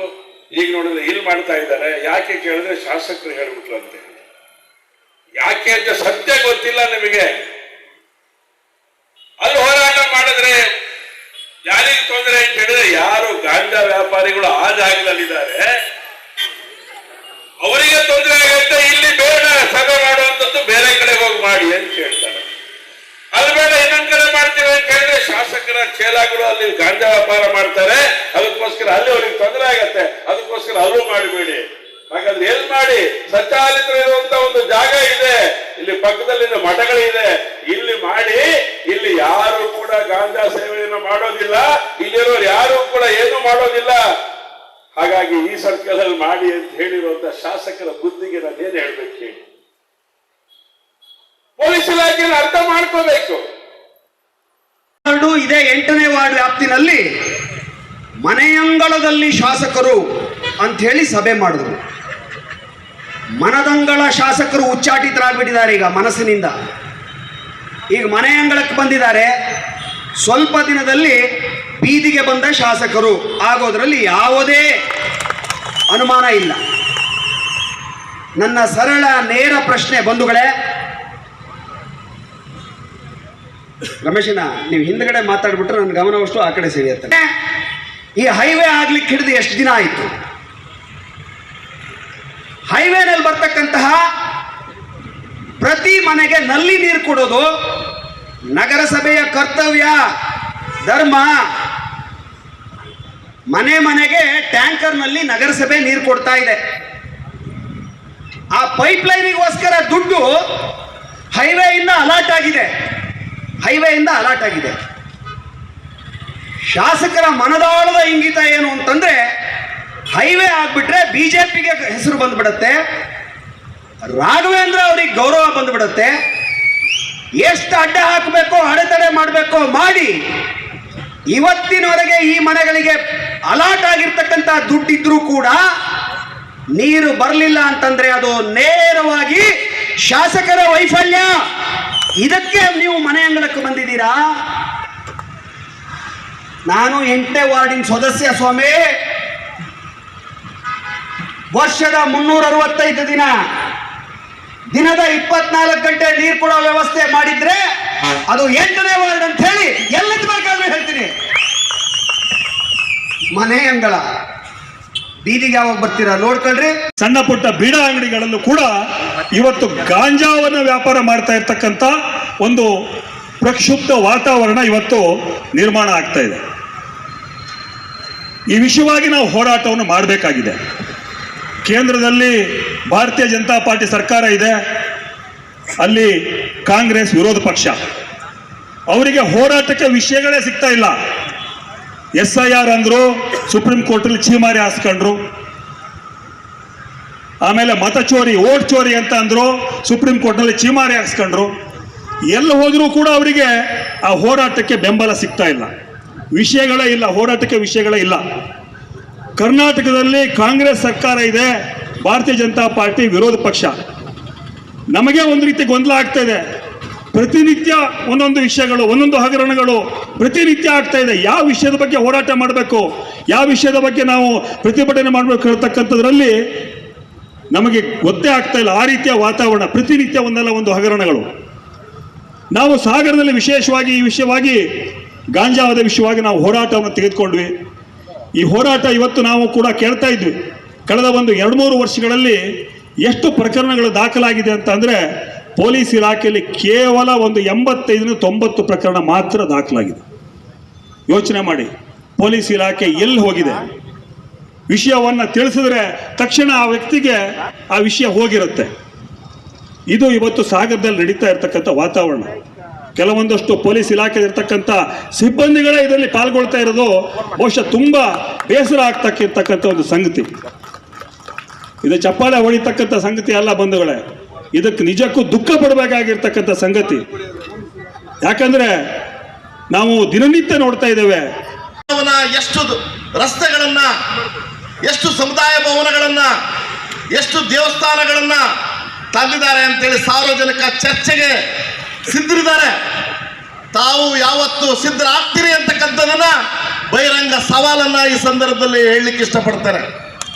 ಹೇಳಲಿಕ್ಕೆ ರೆಡಿ ಇದ್ದೀರಾ? ಆದರೆ ಗುದ್ಲಿ ಪೂಜೆ ಮಾಡ್ತಾ ಇದ್ರಿ. ನಿಮಗೆ ಹೆಸರೇ ಹಿಂದೆ ಕಾಂಗ್ರೆಸ್ನವರು, ಹಿಂದೆ BJP ಶಾಸಕರಾದಂಥ ಸಂದರ್ಭದಲ್ಲಿ ಇಟ್ಬಿಟ್ಟಿದ್ವಿ. ಏನು ಹೆಸರದು? ರತ್ನಾಕರ್ ಇಲ್ಲೇ ಇದ್ದಾರೆ, ಹೊನಗೋಡು ಎತ್ತಿ ಅವರೇ ಇಟ್ಟಿದ್ದ ಹೆಸರು ಹೊನಗೋಡು. ಏನು ಹೆಸರು ಹೊನಗೋಡು? ಗುದ್ಲಿ ಗೋಪಾಲ ಕೃಷ್ಣ ಅಂತೆ. ಅದನ್ನ ಗುದ್ಲಿ ಕಾಯಂ ಆಗಿ ಗುದ್ಲಿ ಇಟ್ಕೊಬಿಡ್ತಾರೆ. ಅದೇ ಗುದ್ಲಿ. ಹಾಗಾಗಿ ಅದನ್ನ ಹಿಂದೆ ಅನುದಾನವನ್ನ ಮಂಜೂರಾತಿ ತಂದಿರೋವಂಥವನ್ನ, ಉದ್ಘಾಟನೆ ಮಾಡೋ ಅಂಥವನ್ನ, ಹಿಂದಿನ ಸರ್ಕಾರ ತಂದಿರೋ ಅಂಥದನ್ನ ಈಗ ತಾನು ಮಾಡಿದ್ದೀನಿ ಅಂತ ಹೇಳಿ ಹೇಳ್ಕೊಂಡು ಹೋಗ್ತಿದ್ದಾರೆ. ಜೋಗದ ಅಭಿವೃದ್ಧಿಗಾಗಿ 180 ಕೋಟಿ ಹರ್ತಾಳು ಹಾಲಪ್ಪನವರು, BY ರಾಘವೇಂದ್ರ ಅವರು ಜೋಗದ ಸಮಗ್ರ ಅಭಿವೃದ್ಧಿಗಾಗಿ ಹಣವನ್ನು ತಂದ್ರೆ, ಇಲ್ಲ ಸುಳ್ಳು, ನಾನು ಹಣ ತಂದಿದ್ದೀನಿ ಅಂತ ಹೇಳಿ ಬಹಿರಂಗವಾಗಿ ಸುಳ್ಳು ಹೇಳುವ ಶಾಸಕರು ಯಾರಾದರೂ ಇದ್ರೆ ಕರ್ನಾಟಕದಲ್ಲಿ ಒಂದು ಯಾರು? ಬೇಳೂರು ಗೋಪಾಲಕೃಷ್ಣ ಅವರು. ಈ ರೀತಿ ಸಾಗರದ ಪಟ್ಟಣದಲ್ಲಿ, ನಗರದ ವ್ಯಾಪ್ತಿಯಲ್ಲಿ 30-36 ಕೋಟಿ ಹಣ ಹಿಂದಿನ ಸರ್ಕಾರ ಇದ್ದಾಗ ಮಂಜೂರಾತಿ ಆಗಿರೋ ಅಂಥದ್ದು. ಅದನ್ನ ಗುದ್ಲಿ ಪೂಜೆ, ವಾರ್ಡ್ ವೈಸ್ ಹೋಗಿ ಗುದ್ಲಿ ಪೂಜೆ ಮಾಡ್ಕೊಂಡು ಬಂದು ನಾನು ಮಾಡಿದ್ದು ಅಂತ ಹೇಳಿ ಸುಳ್ಳು ಹೇಳೋದ್ರ ಜೊತೆಗೆ ಅದನ್ನ ಡೇಟ್ ವೈಸ್ ಮಂಜೂರಾತಿ ಆಗಿರೋದನ್ನ ಫ್ಲೆಕ್ಸಿ ಮಾಡಿ ಗಣೇಶ್ ಪ್ರಸಾದ್ ಒಳಗೆ ಮದ್ಯ ಮಾರಾಟ, ಗಾಂಜಾ ಹಾವಳಿ ಇದ್ದಿರಲಿಲ್ಲ. ಆದರೆ ಇವರು ಬಂದ ನಂತರ 2023ರಲ್ಲಿ ಗೆದ್ದ ನಂತರ ಹಳ್ಳಿಗಳಲ್ಲಿ ಇವತ್ತು ಮದ್ಯ ಮಾರಾಟ ಆಗ್ತಾ ಇದೆ. ಅದಕ್ಕೆ ಯಾರು ಕಾರಣ ಅಂದರೆ, ಇವ್ರಿಗೆ ಹೇಳೋಕ್ಕೆ ನೈತಿಕತೆ ಇಲ್ಲ. ಯಾಕಂದರೆ ಅಕ್ಕಪಕ್ಕ ಲೆಫ್ಟ್ ರೈಟ್ ಇದ್ದಂಥ ಪೂರ ಆ ಸರಬರಾಜು ಮಾಡೋ ಅಂತಾರೆ. ಇಡೀ ಹಳ್ಳಿಗೆ ಏನು ಮದ್ಯ ಸರಬರಾಜು ಮಾಡ್ತಾರೆ ಅವರೇ ಇವ್ರಿಗೆ ಅಕ್ಕಪಕ್ಕ ಇದ್ದಂಥ ಮುಖಂಡರುಗಳು. ಹಾಗಾಗಿ ಆ ನಿಟ್ಟಿನಲ್ಲಿ ಇವತ್ತು ನಮ್ಮ ಸಾಗರ ವಿಧಾನಸಭಾ ಕ್ಷೇತ್ರ ಮದ್ಯ ಮಾರಾಟ ಮಾಡಿ ಇವತ್ತು ಅನೇಕ ಯುವಕರು ಇವತ್ತು ಯಾವುದೇ ರೀತಿಯಲ್ಲಿ ಪಾಪ ಮನೇಲಿರೋಂಥ ಒಬ್ಬೊಬ್ಬರು ಗಂಡು ಮಕ್ಕಳು ಇವತ್ತು ಅವರಿಗೆ ಮದುವೆ ಇಲ್ಲದೆ ಈ ಮದ್ಯ ವ್ಯಸನಿಗಾಗಿ ಇವತ್ತು ಅಲ್ಲಿ ಮೃತಪಟ್ಟಂಥ ಅನೇಕ ಉದಾಹರಣೆಗಳು ಇದ್ದಾವೆ. ಹಾಗಾಗಿ ಇವತ್ತು ಅದೆಲ್ಲದೂ ಸಹ ಕಡಿವಾಣ ಹಾಕೋದ್ರಲ್ಲಿ ವಿಫಲ ಆಗಿದ್ದಾರೆ. ಅದರಲ್ಲೂ ಸಹ ಇವರಿಗೆ ತಿಂಗಳ ಮಂತ್ಲಿ ಮಾಮೂಲಿ ಬರ್ತಾ ಇದೆ. ಇನ್ನೊಂದು ಕಡೆ ಇವರು ಬಂದ ನಂತರ ಸಾಧನೆ ಏನಪ್ಪ ಅಂದರೆ ನಮ್ಮ ನಾಯಕರು ತಂದ ಫ್ಲೆಕ್ಸಿ ಹಾಕಿಂದು ಉದ್ಘಾಟನೆ ಮಾಡಿರೋದೇ ಸಾಧನೆ ಒಂದು. ಇನ್ನೊಂದು ಕಡೆ ಒಂದು ಹಿಂದೆ ಈ ನಮ್ಮ ನಾಯಕರುಗಳು ಗೆದ್ದಂಥ ಟೈಮಲ್ಲಿ ತಿಮ್ಮಪ್ಪನ ಗೆದ್ದಂಥ ಟೈಮ್ನಲ್ಲೆಲ್ಲ ಒಂದು ಸಮಿತಿಗಳು ಮಾಡೋರು. ಯಾತಕ್ಕಾಗಿ ಅಂದರೆ ಎಲ್ಲ ಒಂದು ಕಡೆ ಸಾರ್ವಜನಿಕರಿಗೆ ತೊಂದರೆಗಳಾದಾಗ ಅವ್ರಿಗೆ ಹೋಗಿ ಅಧಿಕಾರಿಗಳಿಗೆ ಹೇಳೋಕ್ಕಾಗಿ ಅಥವಾ ಹೋರಾಟಕ್ಕೋಸ್ಕರ ನ್ಯಾಯ ಕೊಡ್ಸೋಕ್ಕಾಗಿ. ಆದರೆ ಇವ್ರು ಬಂದ ಮೇಲೆ ಒಂದು 3-4 ಸಮಿತಿ ಮಾಡ್ಕೊಂಡಿದ್ದಾರೆ ಅವರೇ ಸ್ವಯಂ ಪ್ರೇರಿತ. ಒಂದು ಮೇನ್ ಸಮಿತಿ ಶಾಸಕರೇ, ಅದು ಮೊದಲ ಭ್ರಷ್ಟಾಚಾರಕ್ಕೆ ಆದ್ಯತೆ. ಇನ್ನೊಂದು ಅವರ ಆಪ್ತ ಕಾರ್ಯದರ್ಶಿಗಳು, ಆಪ್ತ ಸಲಹೆಗಾರರು, ಯಾವುದು ಹೊಸನಗರ ಮತ್ತು ಸಾಗರದಲ್ಲೆಲ್ಲ ಸೇರಿ. ಇನ್ನೊಂದು ಮುಖ್ಯ ಸ್ಥಾನದಲ್ಲಿ ಕೂತಂಥ ಅಧಿಕಾರಿಗಳು ತಂಡ. ಇನ್ನೊಂದು ತಂಡ ಅವರ ಆಪ್ತ. ಗಾಂಜಾ ಸೇದಂಥ ಸಂದರ್ಭದಲ್ಲಿ ಅವ್ರು ಏನಾಗಿರ್ತಾರೆ ಅಂದರೆ ಸೈಕೋ ಆಗ್ಬಿಡ್ತಾರೆ. ನಾನು ಕಣ್ಣಾರೆ ನೋಡಿದ್ದೀನಿ ಅವ್ರನ್ನ. ಅವ್ರು ಏನು ಮಾಡ್ತಾ ಇದ್ದಾರೆ ಅಂತ ಗೊತ್ತಾಗಲ್ಲ. ಒಂದು ಕೊಲೆ ಮಾಡೋಕ್ಕೂ ರೆಡಿ, ಯಾರಿಗಾರು ಹೆಣ್ಮಕ್ಳು ಓಡಾಡ್ತಾ ಇದ್ರೆ ಅವರನ್ನು ಎಳ್ಕೊಂಡು ಹೋಗೋಕ್ಕೂ ರೆಡಿ. ಆ ರೀತಿಯ ಒಂದು ವ್ಯವಸ್ಥೆ. ಯಾಕಂದ್ರೆ ಅವ್ರ ಮೇಲೆ ಅವರಿಗೆ ಪ್ರಜ್ಞೆ ಇರಲ್ಲ, ಆ ರೀತಿ ಆಗಿರ್ತಾರೆ. ನಾವು ಎಷ್ಟೋ ಜನಕ್ಕೆ ಈ ಸಮ್ಮೇಳನಗಳಲ್ಲಿ ಆದಂಥ ಸಂದರ್ಭದಲ್ಲಿ ಅವರಿಗೆ ನೀರನ್ನು ಹಾಕಿ ಸ್ವಲ್ಪ ಎಚ್ಚರ ಆಗೋ ರೀತಿಯಲ್ಲಿ ನಾವು ಮಾಡಿದ್ದೀವಿ. ಪೊಲೀಸ್ ಇಲಾಖೆ ಅದನ್ನು ಗಮನಿಸಬೇಕು. ಯಾಕಂದರೆ ಸ್ಟೂಡೆಂಟ್ಗಳು ಈಗಾಗಲೇ ತುಂಬ ಕಾಲೇಜ್ಗಳಲ್ಲಿ ಈ ರೀತಿ ವಾತಾವರಣ ಆಗ್ತಿದೆ. ತಮ್ಮ ತಂದೆ ತಾಯಿಗಳು ಮಕ್ಕಳಿಗೆ ವಿದ್ಯಾಭ್ಯಾಸಕ್ಕಂತ ಕಳಿಸ್ತಾರೆ. ಈ ರೀತಿ ಗಾಂಜಾ ಸಿಗೋದ್ರಿಂದ ಅವರು ಅದಕ್ಕೆ ಬಲಿ ಆಗಿ ಅವರ ಜೀವನವನ್ನೇ ಹಾಳು ಮಾಡ್ಕೊಳ್ತಾ ಇದ್ದಾರೆ. ಹಾಗಾಗಿ ಗಾಂಜಾದ ಬಗ್ಗೆ ಹೆಚ್ಚಿನ ಆಸಕ್ತಿಯನ್ನು ತೋರಿಸ್ಬೇಕು. ಹಾಗೆ ನಮ್ಮ ಈ ನಗರಸಭೆಯಲ್ಲಿ ಈಗಾಗಲೇ ಸರ್ವರ್ ಪ್ರಾಬ್ಲಮ್ ಅಂತ ಹೇಳ್ಕೊಂಡು ಯಾವುದೇ ರೀತಿಯ ಒಂದು ಈ ಸೊತ್ತಾಗಲಿ ಲೈಸೆನ್ಸ್ ಆಗಲಿ ಆಗ್ತಾ ಇಲ್ಲ. ಸ್ಥಳೀಯ ಶಾಸಕರು ಇದನ್ನು ಗಮನಿಸಬೇಕು. ಯಾವುದೇ ರೀತಿ ಸ್ಥಳೀಯ ಶಾಸಕರು ಗಮನಿಸ್ತಿಲ್ಲ. ಯಾಕಂದರೆ ಹಿಂದೆ ನಮ್ಮ ಸರ್ಕಾರ ಇದ್ದಂಥ ಸಂದರ್ಭದಲ್ಲಿ, ನಮ್ಮ ಶಾಸಕರಿದ್ದಂಥ ಸಂದರ್ಭದಲ್ಲಿ ಸಾಕಷ್ಟು ನಾವು ಈ ಸ್ವತ್ತುಗಳನ್ನು ವಾರದಲ್ಲಿ ಕೊಡ್ತಾ ಇದ್ದೀವಿ. ಇವತ್ತು ಈ ಸ್ವತ್ತು ಯಾರಿಗೂ ಕೂಡ ಸ್ವತಂತ್ರವಾಗಿ ಸಿಗ್ತಾ ಇಲ್ಲ. ಏನಂತ ನಮಗೆ ಕಾರಣ ಗೊತ್ತಾಗ್ತಿಲ್ಲ. ಏನು ಕೇಳಿದ್ರು ಸರ್ವರ್ ಪ್ರಾಬ್ಲಮ್ ಅಂತ ಹೇಳ್ತಾ ಇದ್ದಾರೆ. ಇದನ್ನು ಗಮನಿಸಬೇಕು ಕೂಡಲೇ ಶಾಸಕರು ಹಾಗೂ ಜಿಲ್ಲಾ ಉಸ್ತುವಾರಿ ಮಿನಿಸ್ಟರ್ ಏನಿದ್ದಾರೆ ಮಧು ಬಂಗಾರಪ್ಪನವರು ಇದನ್ನು ಗಮನಿಸಬೇಕಂತ ಹೇಳ್ಕೊಂಡು ನಾನು ಹೇಳಕ್ಕೆ ಇಷ್ಟಪಡ್ತೀನಿ. ಯಾಕಂದರೆ ಇದು ಮಂಗಳವಾರದ ಸಮಗ್ರ ಸುದ್ದಿ. ನಿರಂತರ ಸುದ್ದಿಗಾಗಿ ನೋಡ್ತಾ ಇರಿ GNS ನ್ಯೂಸ್. ನಮಸ್ಕಾರ.